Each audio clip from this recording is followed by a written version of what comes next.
भूमिरापो नलो वायुः खं मनो बुद्धिरेव च अहंकार इति यं मे भिन्ना प्रकृतिरष्टधा। एठारे प्रभु श्रीकृष्ण पंच महाभूत विषय कहउछंती, जहा हेला आकाश, वायु, अग्नि, जल और पृथ्वी।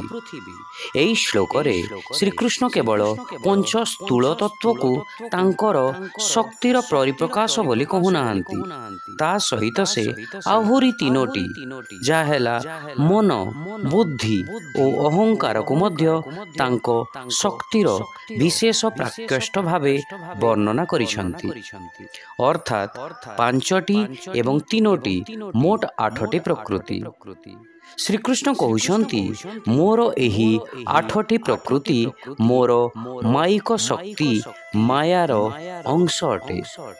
एहार ऊर्ध्वरे भगवानंक उत्कृष्ट जीव शक्ति रहिछि, जहार वर्णना परवर्ती श्लोक रे करा जाइछि। शिक्षा पृथ्वी, जल, अग्नि, वायु, आकाश एवं मन, बुद्धि एवं अहंकार एसबु मो माया शक्तिर आठटी उपादान अटे। Earth, water, fire, air, space and mind, intellect and ego. These are 8 components of my material energy.